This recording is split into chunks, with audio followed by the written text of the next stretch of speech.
Hi students, as a part of capsule revision series, today's topic is tricks on acidic strength of phenol.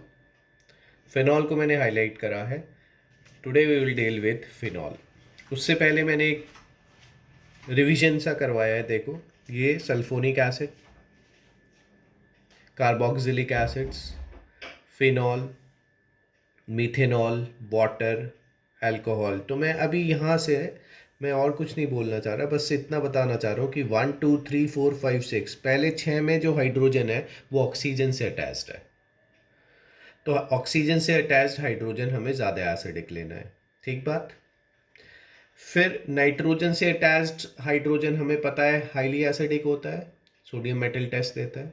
ठीक. लेकिन उससे ज़्यादा acidic हमें ट्रिपली bonded carbon terminal alkyne वाला hydrogen लेना है. एसपी हाइब्रिडाइज्ड कार्बन से अटैच्ड हाइड्रोजन लेना है. बस इतनी बात के लिए मैंने ये पूरा एक बार फिर से लिखा. ठीक है.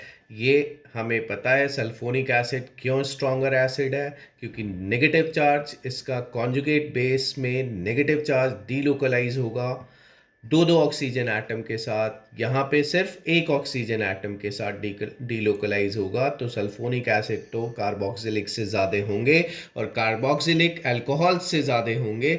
ये भी हमें पता है क्योंकि ये नेगेटिव चार्ज जब ऑक्सीजन के साथ आएगा तो ये कंपेरेबल बहुत स्टेबल रेजोनेटिंग स्ट्रक्चर देगा जिसमें ऑक्सीजन पे नेगेटिव चार्ज होगा, जबकि किसी और में सच एज फिनॉल ले लो आप, नेगेटिव चार्ज जब डीलोकलाइज होगा तो कार्बन पे नेगेटिव आएगा.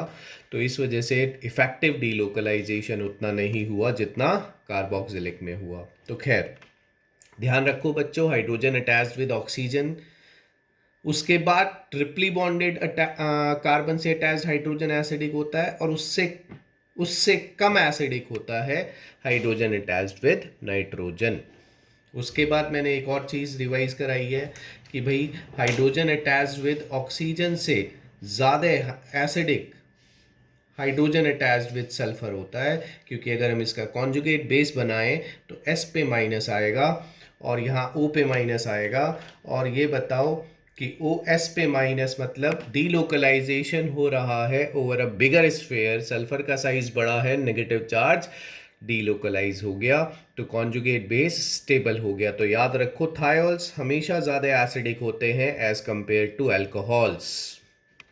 उसके बाद ये नोट वही है जो मैं अभी तक समझाया. तो आज तो हमें ये करना है बच्चों कि कंपैरिजन करनी है acidic strength of substituted phenols. Phenols अलग अलग जगह पे सब्स्टिट्यूटेड होंगे.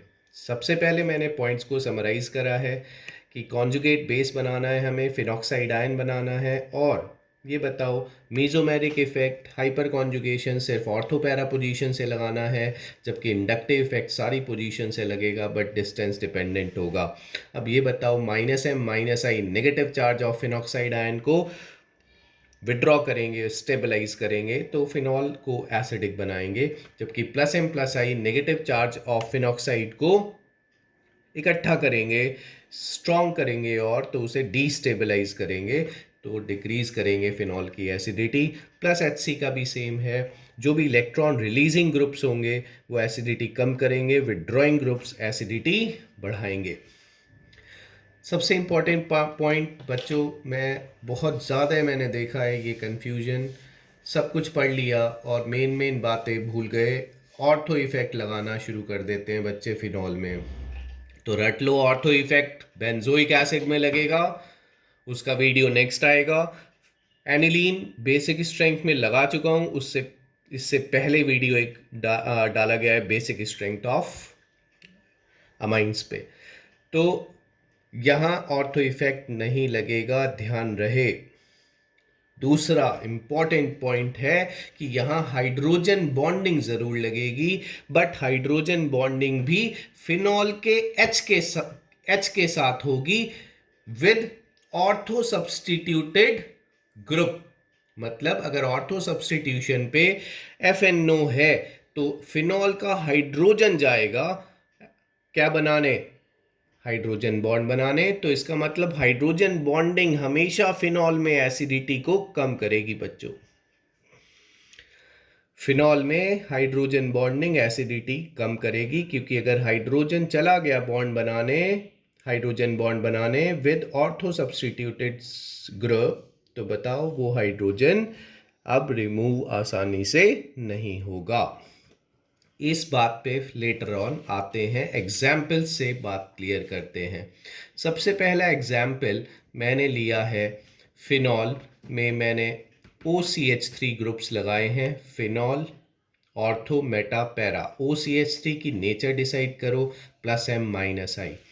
प्लस एम बच्चों ऑर्थो पैरा से लगा, यहाँ पे सिर्फ माइनस आई लगा। माइनस आई लगा तो बताओ, माइनस आई मैं बता चुका हूँ, minus M minus I increase करते हैं, तो मेटा सबसे ज़्यादा हो गया, फिर फिनॉल होगा।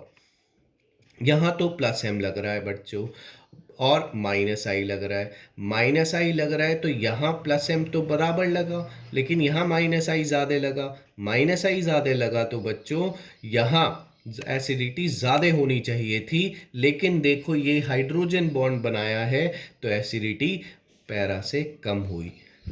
तो फाइनल आंसर हाइड्रोजन बॉन्डिंग की वजह से ऑर्थो का कम हुआ, जबकि अगर हाइड्रोजन बॉन्डिंग ना होती तो बताओ ऑर्थो ज़्यादा होता, क्योंकि माइनस आई तो ज़्यादा लगेगा ना ऑर्थो पोजीशन से। नेक्स्ट ग्रुप लेते हैं मिथाइल। मिथाइल बताओ बच्चों, प्लस HC प्लस आई है। अब बताओ प्लस HC यहाँ से और यहाँ से ऑपरेट करेगा, ऑर्थो और पैरा से, प्लस आई यहाँ से करेगा, तो सबसे ज़्यादा एसिडिक तो इसमें फिनॉल ही हो जाएगा, क्योंकि उसमें तो कोई प्लस ग्रुप लगा ही नहीं है, इलेक्ट्रॉन रिलीजिंग ग्रुप। अब बताओ यहाँ स्ट्रॉन्गर इलेक्ट्रॉन रिलीजिंग ग्रुप, यहाँ वीकर इलेक्ट्रॉन रिलीजिंग, मतलब प्लस आई। तो प्लस आई वाला चलो फिर भी ज़्यादा एसिडिक हो जाएगा इन दोनों से। अब बताओ ऑर्थो वाला यहाँ लीस्ट हो जाएगा कि नहीं, क्योंकि यहाँ प्लस HC है और प्लस आई भी ज़्यादा है। प्लस HC तो बराबर था, लेकिन प्लस आई यहाँ ज़्यादा था, तो ये लीस्ट हो गया। अब आओ, ये इंपॉर्टेंट केस है, नाइट्रो सब्सटीट्यूटेड फिनॉल्स। ये बताओ यहाँ पे माइनस एम माइनस आई ग्रुप है, नेचर डिसाइड करी हमने। बताओ यहाँ सिर्फ माइनस आई लगा और यहाँ माइनस एम भी लगा, ठीक है। यहाँ बट हाइड्रोजन बॉन्डिंग हुई। हाइड्रोजन बॉन्डिंग एसिडिटी को कम तो करेगी, लेकिन स्टिल इतना कम नहीं कर देगी कि वो मीजोमेरिक इफेक्ट पे भी डोमिनेट कर जाए। तो मीजोमेरिक इफेक्ट के कारण ये तो इससे मेटा से तो ज़्यादा स्ट्रांग रहेगा ही, लेकिन यहाँ और यहाँ तो माइनस एम लग रहा था, ठीक है। तो इन दोनों में कौन ज़्यादा हो जाएगा, पैरा आइसोमर बच्चों ज़्यादा क्यों हुआ, क्योंकि यहाँ हाइड्रोजन बॉन्डिंग ने एसिडिटी कम करी, क्योंकि दोनों में माइनस एम लग रहा था। यहाँ पे माइनस एम लगा ही नहीं, तो फिर तो ये तो कम ही रहेगा। हाइड्रोजन बॉन्डिंग कहने का मतलब कम तो करता है, लेकिन स्टिल मीजोमेरिक इफेक्ट तो पहले हमें देखना ही है, ठीक बात। अब ये बच्चों बहुत इंपॉर्टेंट क्वेश्चन है कि ऐसा क्वेश्चन लगा हुआ आता है, हम इसको माइनस एम लगाना शुरू कर देते हैं।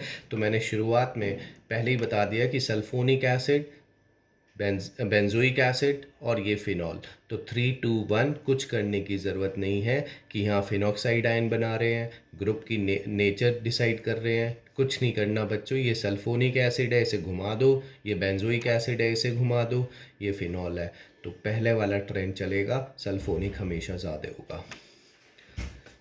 अब यहाँ देखो, बहुत ध्यान से देखो, यहाँ देखो जो दो ग्रुप्स हैं नाइट्रो, एक माइनस एम लगा, लेकिन यहाँ तो 2 माइनस एम लगे, ये वाला तो माइनस एम लगा नहीं पाएगा, तो बताओ सेकेंड ग्रेटर देन 1 हो गया।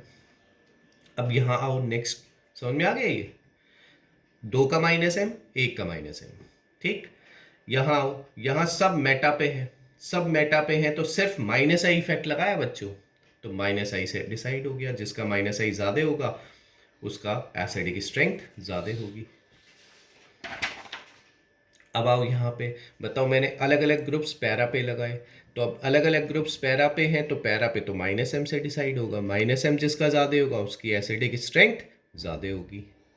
तो देखो माइनस एम इफेक्ट डिसाइड्स। अब ये एच केस देखते हैं, ध्यान से देखो।